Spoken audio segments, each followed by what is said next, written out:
Boa tarde. Eu sou Gabriel Yukio Goto.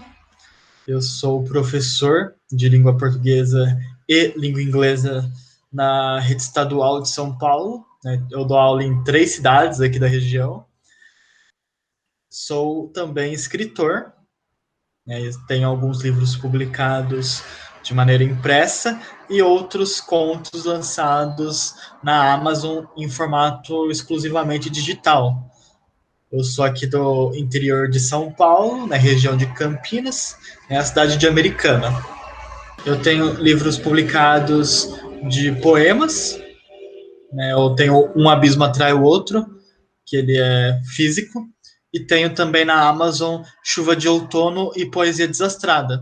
Chuva de Outono é exclusivo de haikais, que é um estilo de poesia japonesa que eu comecei a estudar durante a faculdade. Inclusive foi o tema do meu TCC, que foi o Haikai Nipo brasileiro. E além disso, eu tenho Os Últimos de Gaia, que é uma distopia, né? Foi o primeiro livro que eu lancei em 2017. Então já se passaram 4 anos. E tenho também agora na Amazon A Reunião da Minoria Modelo e Kazuo Sem Espaço no Entre Lugar, né? Que são 2 contos que eu abordo a questão de ser nipo brasileiro. Quando você começou a escrever? Assim, eu acho que em 2011, dá para dizer que foi quando eu comecei a escrever assim qualquer coisa. Escrevia fanfic, escrevia contos aleatórios, ia por esse caminho. Né? Eu acompanhei até por uns bons anos pro wrestling, né? Então a famosa luta livre, né, que era aqui a gente chama de WWE, né? Então eu acompanhava a WWE, né? Comecei tipo quando eu passava no SBT lá para 2008 e depois de um tempo fui, né, me inteirando, né? Então em 2011 eu acompanhava bastante, né, assistia toda semana e acabava me inspirava nisso, porque para quem não sabe, né, a luta livre, ela é combinada da mesma forma que um teatro, né? E tá tudo bem. Não tem problema. Então eu acabava me inspirando nessa questão teatral da luta livre, né, que é o teatro do absurdo. Como é o seu processo de criação e o que mudou com a pandemia? Né, quando eu tô inspirado, né, eu tô normalmente agora nesses últimos 3, 4 meses eu tô bem parado. Eu desde que eu terminei de escrever Cazu Sem Espaço no Outro Lugar, eu não escrevi mais nada e eu acabo chamando isso de ressaca até, né? Então eu tô lendo muito pouco também, eu tô bem desanimado quanto à literatura e eu acho que isso tem muito também a ver com o contexto, né, que nós estamos, mas eu estou passando assim os meus dias, se eu não estou preparando aula, eu estou tipo jogando alguma coisa, que é para tipo ocupar a minha mente com algo. Mas quando eu estou produzindo, né, produzindo de fato, é algo assim que vem naturalmente. Ano passado, né, eu terminei de escrever Não Tente Esquecer, que inclusive eu comecei a reescrever tipo no final do ano passado e já estou planejando reescrever novamente, agora com outras alterações, mas eu peguei para escrever em abril do ano passado e terminei em julho. E comecei depois novamente em novembro, e era para eu ter terminado assim lá para janeiro, fevereiro, mas aí eu pausei e não continuei. Mas eu pretendo reescrever novamente agora, não sei quando, mas talvez até o fim desse ano eu volte a pôr as minhas mãos nessa obra. E eu tô com outra história em mente, que é algo assim, que eu sempre tive vontade de escrever, mas que não consegui encontrar o contexto. E agora, tipo, o meu processo, ele é muito mais o pré-escrever do que escrever. E tem algo assim que é muito particular meu, não particular porque eu acho que, imagino que muita gente faça a mesma coisa, mas eu não gosto de planejar nada. Eu vou escrevendo o que me dá na telha. Só que eu tenho o privilégio, né, de ter uma memória muito boa. Então, tudo que eu tenho assim em mente, eu consigo passar para o papel. Então eu vou meio que maquinando a história na cabeça. E daí quando eu acho que é um momento propício, né, quando eu estou empolgado, né, quando eu estou com ânimo para escrever, eu vou lá, sento e começo a escrever. né? Antigamente eu escrevia muito de madrugada, que é um horário assim que é muito mais agradável, mas, né, no momento assim é difícil eu ficar acordado até depois das 2, por exemplo. 2 horas acho que é meu limite. Normalmente eu já tô deitado na cama, né? Se eu vou dormir 2 horas é porque eu não tô conseguindo dormir mesmo. Mas da meia-noite eu já tô dormindo, porque eu acordo muito cedo, né? Então eu acordo cedo e escrevo de manhã às vezes, mas nem sempre. Agora eu não tô nem lendo livros, né? Então eu tô com várias leituras acumuladas. E normalmente, quando eu consigo ler, né, quando eu tô com ânimo para ler, eu fico com ânimo para escrever. Eu acho que uma coisa acaba guiando a outra. E no momento eu tenho uns livros para terminar. E eu acredito que quando eu conseguir terminar esses livros, quando eu voltar a pegar esses livros para ler, aí eu consigo voltar a escrever também. O que acaba mudando, né, da questão da pandemia, eu acho que é muito mais os fatores externos, né? Que esse desânimo. Eu acabo, né, virando assim, passando muito tempo vendo vídeo no YouTube, né? Vídeo aleatório, passando muito tempo reassistindo coisas que eu já assisti. Né, agora tem a Eurocopa, que é ficar passando na TV, eu deixo a TV ligada e fico jogando no computador, ou mexendo no Twitter por horas e horas, e acabo não lendo, né? Que, como eu disse, né, ler acaba me inspirando a escrever.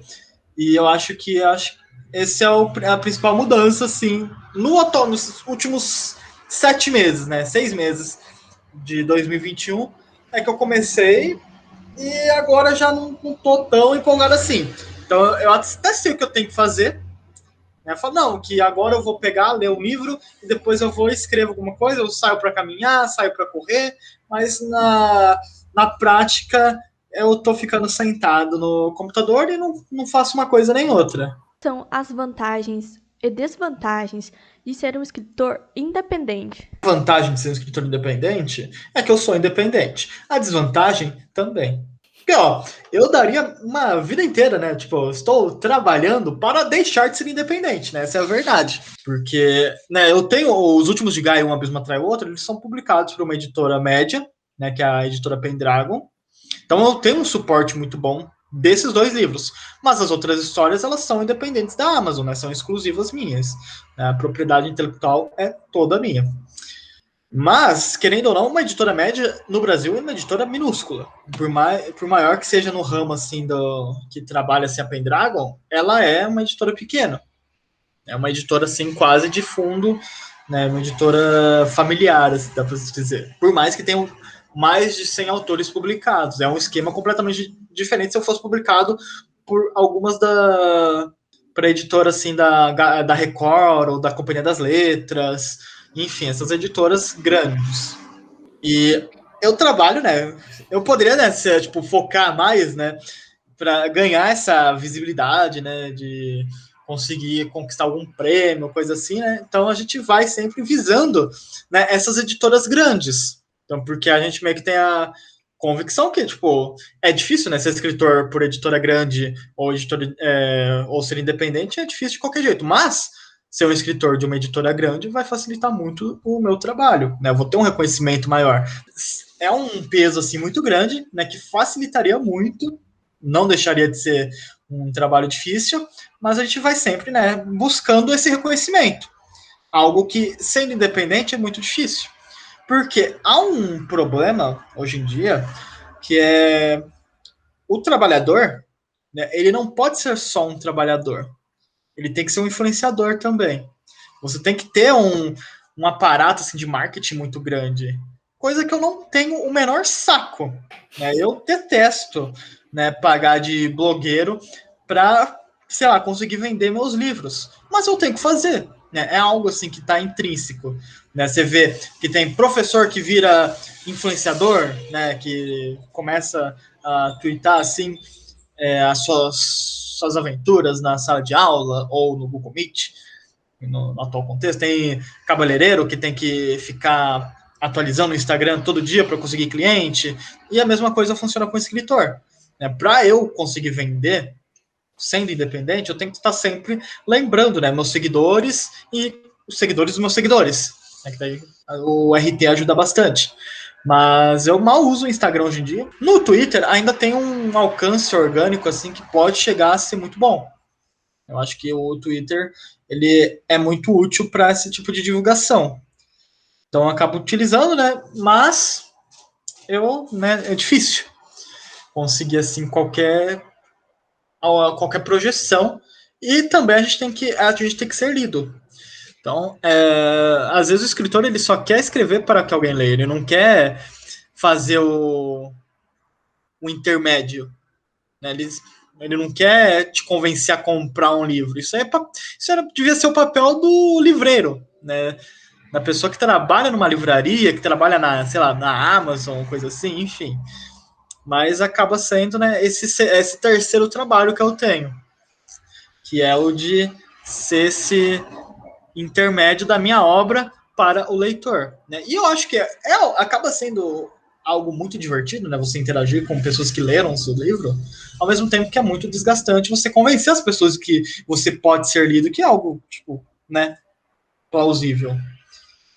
Como você concilia as profissões de professor e escritor independente? Uma coisa complementa a outra até, né? Eu tô sempre falando de literatura nas minhas aulas, né? Tipo, dificilmente eu falo, né, que eu sou escritor, mas quando eu concilio assim, tipo, quando eu não estou escrevendo, que atualmente nunca, eu estou produzindo conteúdo para aula. Agora, né, eu tenho que ir para a escola e como não estou tendo aluno, ok. Mas à noite eu estou tendo turmas do EJA, né, que é Educação de Jovens e Adultos. Então eu tenho 3 turmas do EJA de português e eu tenho aula de terça, quarta, quinta e sexta à noite, né? Então é um período assim que eu pegaria para escrever, né? Ou para ficar ao menos de boa. Mas eu estou usando para dar aula. Então é um período assim que eu já tenho certeza que eu não vou ter disponível para escrever. Então eu vou tentando encaixar, né, os meus horários. Quais são as diferenças entre publicar um livro físico e um livro digital? A criação mesmo. Eu acho que isso não muda. Acho que a principal diferença é a burocracia. Por quê? Os últimos de Gaia, um abismo atrás do outro, que eu lancei pela Pendragon, né, tem todo um intermédio da editora, né? Então, essa parte, assim, eles cuidam, né, de publicação. Mas, né, tem um gasto, assim, bem maior do que se eu publicar só meu livro digital. Então, né, o pessoal acho que nem acredita, porque o dinheiro que eu ganho com direito autoral dos últimos de Gaia e de um abismo atrás do outro é muito menor do que eu ganho com a reunião da minoria modelo, por exemplo, que é um conto, né? São 3 contos, né? Que eu lancei em junho do ano passado, né? Completou um ano agora, e eu ganhei muito mais dinheiro com a reunião da minoria modelo, que são 46 páginas que eu lancei na Amazon. E é algo assim, os últimos de Gaia eu lancei em 2017. Tem todo esse trabalho, né, de logística, que é um saco, né? Vender esses livros físicos é bem difícil, ainda mais pela internet, assim. Tipo, quem tinha interesse em comprar, já comprou, né? Então tem que convencer outras pessoas a comprar. Então a diferença, né, tirando a logística, né, que eu tenho livros empilhados na minha casa agora, que eu estou tentando vender, digital é muito mais fácil, né, muito mais cômodo. Então é muito mais prático e eu ganhei muito mais dinheiro. Né? Eu posso dizer isso com certeza. Então, os direitos autorais que eu ganhei dos meus contos independentes foi muito mais do que vendendo meus livros. Então, se eu fosse escolher hoje publicar um livro tipo 300 páginas, eu publicaria na Amazon sem sombra de dúvidas. E quem sabe futuramente, daí, né, se uma Record, uma Companhia das Letras da vida quisesse publicar, aí já é outra história. Mas no momento, assim, sem chance. A publicação independente em digital é muito mais favorável para o escritor independente. Porque tem toda aquela questão de sonho, né? Que eu quero ter meu livro em mãos, não sei o quê. Vai acumular poeira na sua casa, só isso. Você vai ter muita dificuldade para vender. Vai conseguir, né? Uma hora você vende. Né? Ou você começa a doar assim também, né? Enfim. Você começa a se livrar dele, né? Mas, no geral, é difícil demais. Então, eu diria que, tipo, se eu fosse dar uma dica, né, para algum escritor, assim, que quer começar a lançar alguma coisa, né, tem uma história pronta, o mesmo gasto que você vai ter, né, tipo, o gasto de revisão, de diagramação, de capa, você vai ter com o livro físico e o livro digital.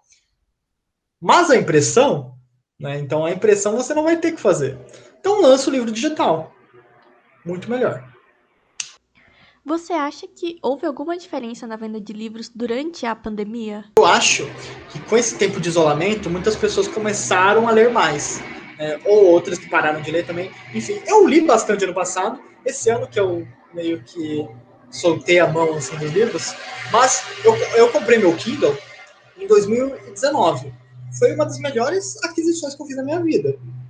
Até, tipo, essa é a impressão que eu tenho, né, com um aumento, assim, de leitores, mas tem, tipo, notícias, né, que como posso falar, solidificam esse argumento, né?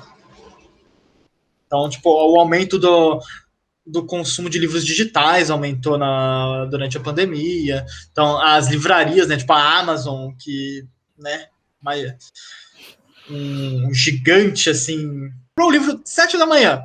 Dependendo de outra semana, você mora em São Paulo, deu 4h30, tem alguém batendo na porta da sua casa que o livro chegou. Né? Então é absurdo, é muito prático. Então eu acho que isso ajuda, né, a difundir a literatura. Eu acho que as pessoas, né, vão tendo esse interesse assim pela leitura, não só de livros consagrados, né, clássicos ou desses best-sellers estrangeiros, mas também de muitos livros brasileiros. Né? Então acho que as pessoas estão se abrindo mais para a literatura brasileira contemporânea, o que é ótimo. Quais são as suas inspirações para escrever? Gosto muito, né? Tenho autores assim que eu gosto muito de ler, que são Paulo Leminski, né? Quando eu falo de poemas, né, que eu tento produzir assim, eu me inspiro muito no Paulo Leminski. Eu gosto muito de poesia concreta, né, do Haroldo de Campos, do Augusto de Campos. E um outro poeta assim que eu gosto muito são dos haikais, né, que eu lia bastante, agora eu já li a maioria, então já me cansei, mas do Basho, do Issa e do Shiki, né, que são japoneses. O Masaoka Shiki acho que é um dos maiores assim também, né? Os três são os maiores, né? Mas enfim, eu gosto muito do estilo contemporâneo do Shiki e dos haikaístas nipo-brasileiros, né? O Masuda Goga e a Teruko Oda. De outros poemas, assim, acho que Carlos Drummond de Andrade, né? Que eu gosto muito também do estilo dele. E de prosa, eu tenho lido ultimamente os últimos livros que eu li, assim, que eu gosto tipo, muito, é o Haruki Murakami. Eu acho que é um estilo assim que eu gosto, né, da literatura dele, me agrada assim profundamente. Então eu gosto muito do Jorge Luiz Borges, que é argentino, né, os contos dele fantásticos são muito bons. De literatura assim brasileira, o último escritor assim brasileiro consagrado que eu li e gostei muito foi o Chico Buarque, né, que dispensa comentários. E por aí vai, né? Eu vou lendo o que der assim na telha. Se eu pegasse, por exemplo, eu gosto muito do Franz Kafka, que essa metamorfose me inspirou bastante. Eu gosto de ler distopias. Então tem o Aldous Huxley, o Burgs, né, que é o de Laranja Mecânica, né, de Bravo Mundo Novo. Enfim. E vou lendo o que tiver assim disponível. Vou tentando abranger também a minha literatura para ser além da Europa e dos Estados Unidos. Então, eu estou lendo muita literatura japonesa, né, o Yasunari Kawabata, também eu leio bastante, o Yukio Mishima. Eu comprei recentemente também o segundo livro da Han Kang, que é uma escritora sul-coreana. Eu li em 2019 A Vegetariana, que é um dos livros assim, sensacionais, né? É absurdo de bom. E eu comprei agora Atos Humanos. E o meu último livro que eu parei de ler, assim, que não continuei, é Tokyo When Station, que é de uma escritora Zainichi, né, que ela é coreana, mas ela nasceu e vive no Japão até hoje, que é a Yumiri. Quais dicas você daria para quem está começando a escrever ou quer começar a carreira de escritor? Tipo, vai experimentando, né? Eu acho que é muito comum as pessoas que estão começando a escrever, elas não têm ideia do que elas querem escrever. Elas, né, eu tenho ideia para isso. E você pode ver, né, que essas ideias normalmente elas são inspiradas naquilo que a pessoa gosta muito. Ah, que eu, sei lá, eu sou muito fã de BTS. Então a pessoa vai começar a escrever fanfic de BTS. Super normal. Então, que é o conselho que fica é, tipo, escreva o que você gosta. Então, eu gosto de futebol. Escreva algo de futebol. Né? Eu gosto de dorama, gosto de anime, gosto de clássicos, né? Então leia os clássicos. Né? Mas não tente copiar os clássicos. Tente escrever que aquilo que te agrada ao mesmo tempo que é coerente com você. Né? Porque você não vai conseguir imitar os clássicos. Porque existe um motivo, né, para eles serem lembrados em 100, 200, 500, 1000 anos, né, que é o fato deles serem, né, obras-primas. Então, não tente escrever uma obra-prima de começo, né, escreva qualquer coisa, né, qualquer coisa medíocre. Né, seja um escritor medíocre antes de tentar ser um escritor grandioso. Eu acho que essa é a principal dica que eu posso dar. Não tenha medo de ser medíocre, porque você vai evoluir com o tempo. Então, leia bastante, escreva bastante, não tenha medo de errar, não tenha medo de críticas ao seu trabalho, porque é normal, né, você ter críticas, vai ter pessoas que vão adorar o que você escreve, vão ter pessoas que vão odiar, e tente aprender um pouco com cada uma, né? Por que essa pessoa gosta do que eu escrevo e por que essa pessoa não gosta? Né? Só o estilo que não bate ou eu tô fazendo alguma coisa errada mesmo? Então acho que, né, dá pra balancear isso. Então acho que é a principal dica que eu posso dar.